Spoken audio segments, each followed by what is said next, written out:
If you've ever been lost in banks, parts and patterns, this is my complete setup, step by step. I use the Octatrack as the center of my live rig. It mixes my modular synth and my analog rhythm, it lets me capture loops on the fly, and it's also one of my performance tools with a crossfader.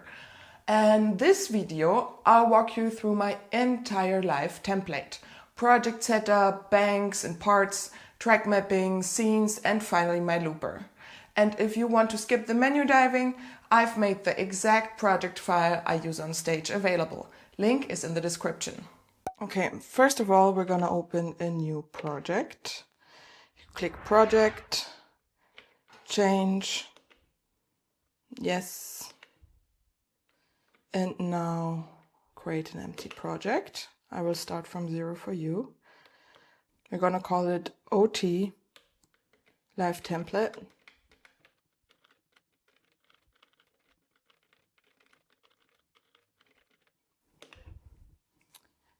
And now we got a new project loaded. First of all, we gotta set up some really important stuff in the global recordings.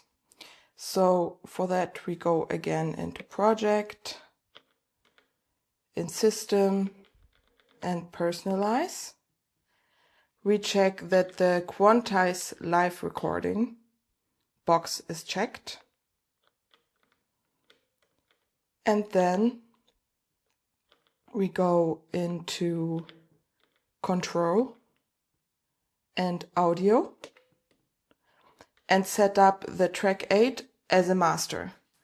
I always use track 8 as a master for effects and to do some stuff with the crossfader. And we go into MIDI, sync. In the clock, we set up the transpose send and clock send because I always run the Octatrack as master clock. It's just simpler for me. The modular rhythm and both. It's just simpler for me. The modular and the rhythm both follow the Octatrack. That would be it for the project settings. We can go out there again. Next up, we're gonna set up the mix, and especially the main output. I need to set it up to 32. So when the modular and the analog rhythm are coming through a through track into the Octatrack, and I loop the modular, that way the loop of the modular and the actual through sound are the same volume if you set this to 32. Question for you. How do you balance your levels live? This part confuses most people first. There are 16 banks, each bank has 16 patterns and 4 parts. My approach to parts, banks and patterns is the following. As each bank has 16 patterns and 4 parts, I love to see every 4 patterns as one section or like one track, which means I assign part 1 to pattern 1 to 4, part 2 to pattern 5 to 8, part 3 to 9 to 12, and part 4 to 13 to 16. What the part does is lock the machine assignments, samples, FX, and scenes. So when I switch to a new part, I get a whole new sound world. On the Octatrack, it looks like this. We now have part 1 assigned to pattern 1. And you can see everywhere there's automatically assigned a static machine, except for the 8th track, which I assigned before as a master track. So let's load a sample into the first track.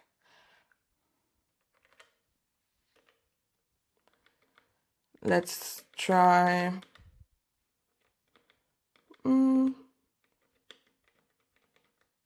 some drum breaks.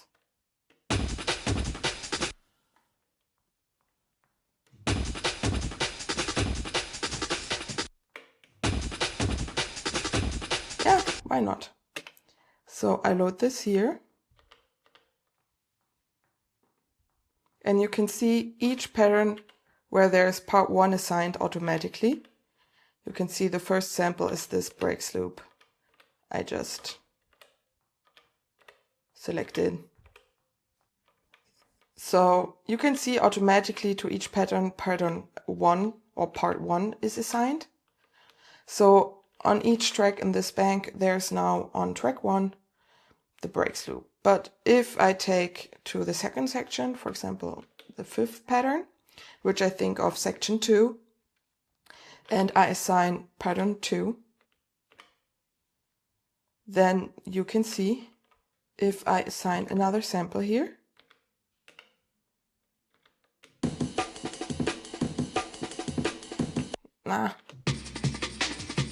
oh, I love this one.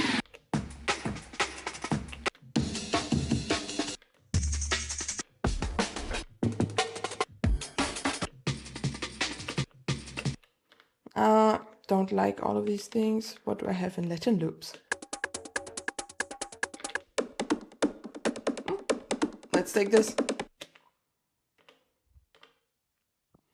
So you can see now, pattern 1 has this breaks loop.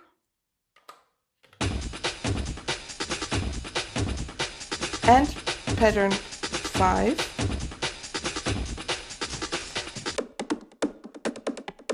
has another one. So I could also change the part on pattern 5, for example, where I now have the conga kind of loop, by changing the part to part 1, and you'll see it's going to be another sample. Exactly. Question for you. How do you usually structure your tracks in the Octatrack? And a tip from the manual, you can copy parts across banks. So if you want the same sound world in different banks, no problem. You can do it by pressing part and then simply function and copy. You go to another bank, for example, bank 2, pattern 1, and paste it, and you'll see there's going to be the same sample.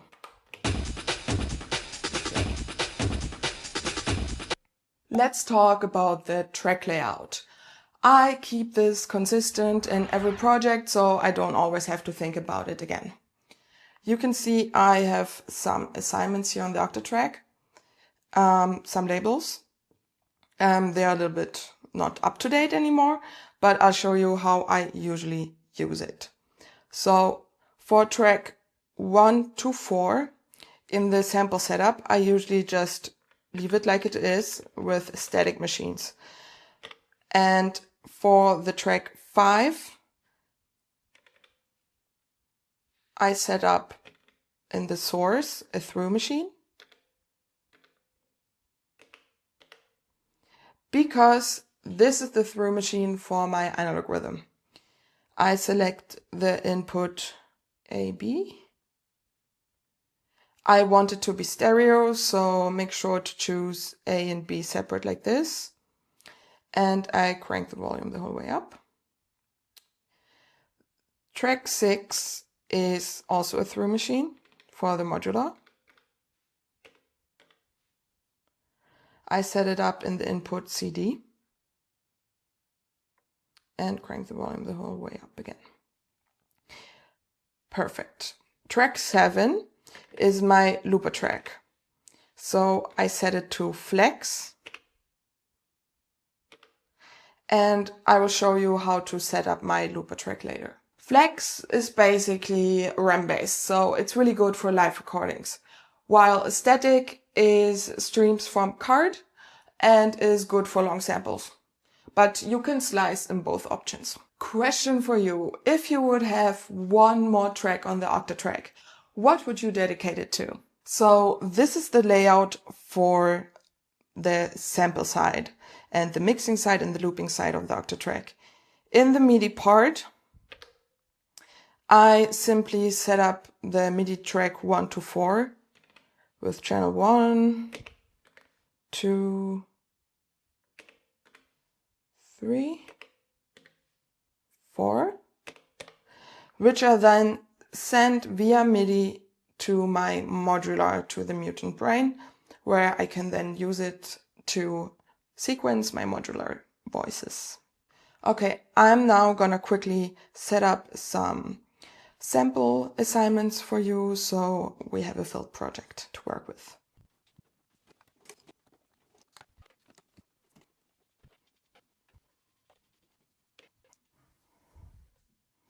Okay, so now I set up something for you. Let's have a listen.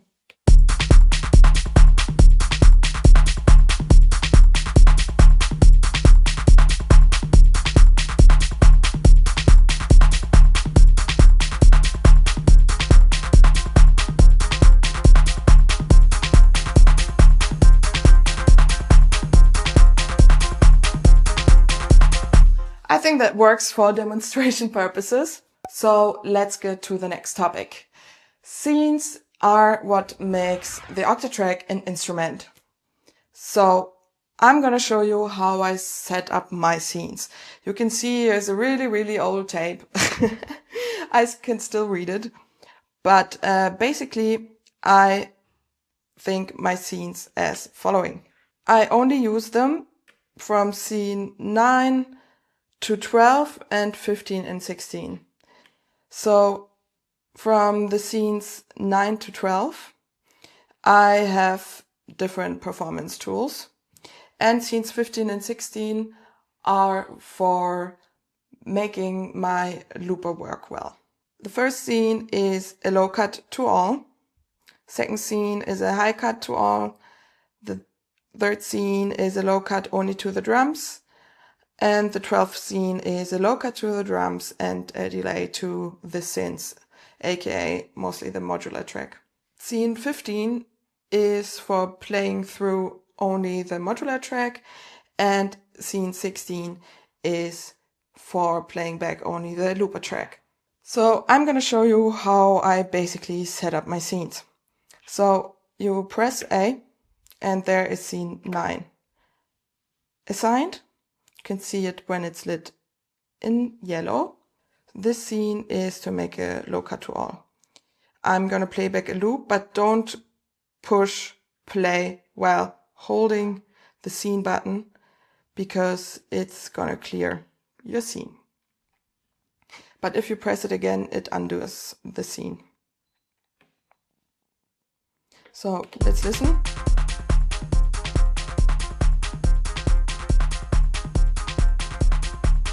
So I press A, it's assigned to 9. I'm gonna go to my master, FX1, where there's automatically a filter assigned. I'm gonna do a low cut to all. Maybe something like this. I like to crank up the Q a little bit.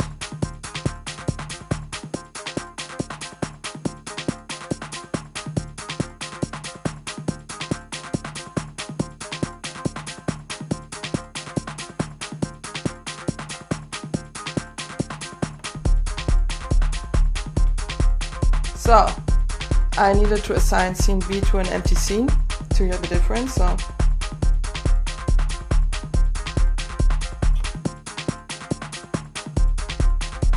it's easy like that. So my second scene is a high cut to all, which is basically the same principle. I go to the master track, but I do a high cut to all by putting down the width. And I need to go to A to be able to hear it because I assigned the scene 10 to A and I'm holding A. So let's see what's a nice.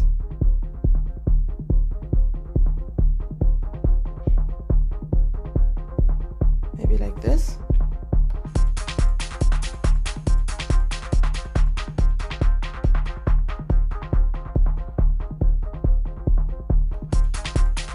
Yeah, sounds good. And that's pretty much also the same way how I set up my scenes. For the low cut, only the drums. You do it then only on the drum tracks. The low cut only on the drum tracks. And then I put on a delay only on the synths. So you can also copy scenes. For example, if I already have this low cut to all, I could copy it, for example, to scene 13 and put some reverb on it or delay, whatever effects you have assigned to your master channel. I also always use it with a filter and a delay. Question for you: what's your favorite scene trick? Filters, FX, or hard switches? And a manual tip: if you hold both scene buttons, then you can make changes to both scenes simultaneously. This is the heart of my set: recording live modular loops and flipping between a recorded version and the live version. How I set this up on my Octatrack. As I already mentioned before, I have my modular on track 6 as a through machine, and I use it to loop something directly into track 7, which is the flex machine. So how I set this up: first of all, make sure track 7 is assigned to a recording buffer. In best case, the recording buffer 7, which belongs to track 7. And then, while being in track 7, I press recording setup 1, so function and rec 1. And here you can see the whole recording setup.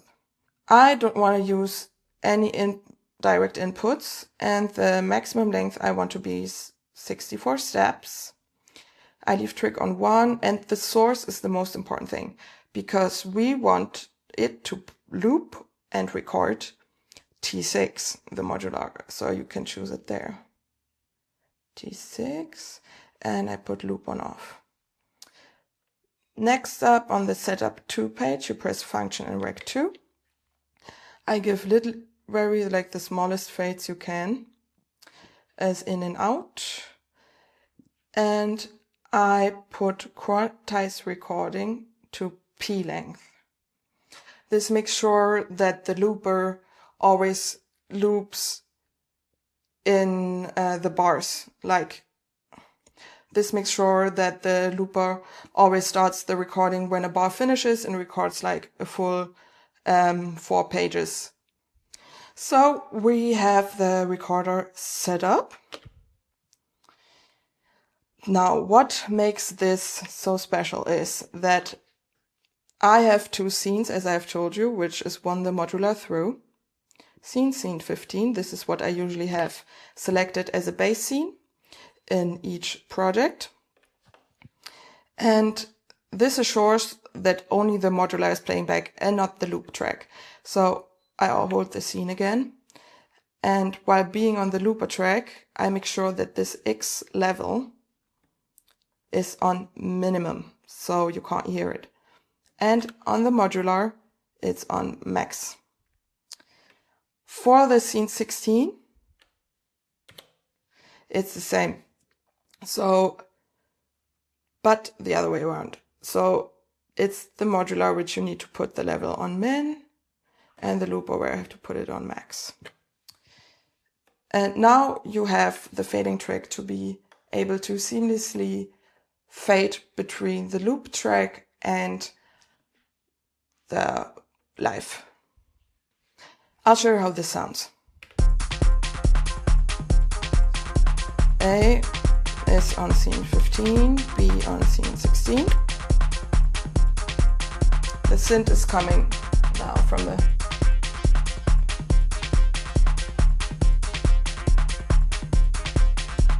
Let's record a version like this.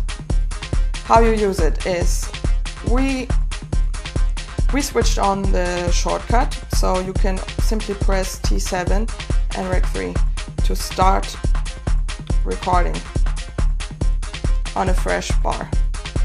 But it records 64 bars, it's a 16. But it records 64 steps, this is a 16 step loop. And on scene B we got the recording loop scene, but if you go there, now you can't hear anything. Why? Don't ever forget to set a trigger into your looping track, so it actually triggers the playback loop. There we go. We can change the live sound.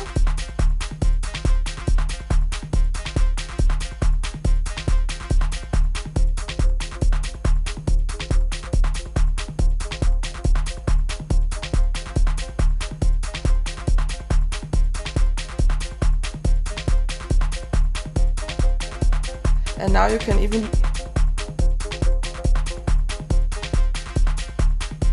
do this between two different versions of the same synth. One is recorded and the other is not, but they all have the same volume. This is because we set up the mix to 32.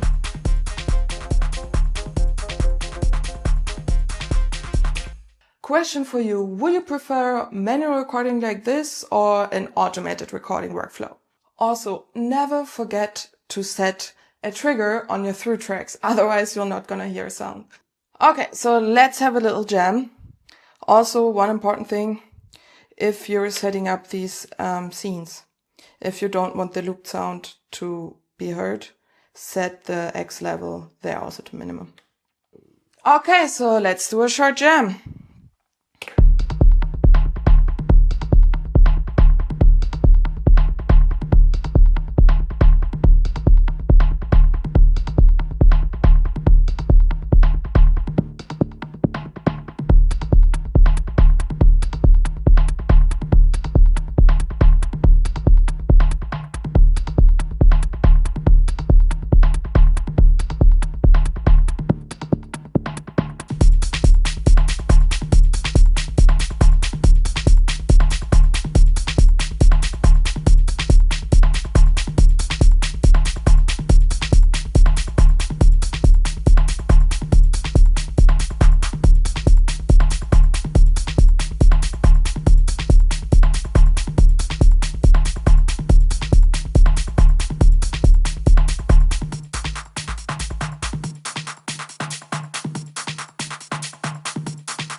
I know how much time I lost figuring this out. So I put my live template together. You can grab it below and adapt it to your setup. Thanks for watching. Like and subscribe for more Modular and Octatrack deep dives.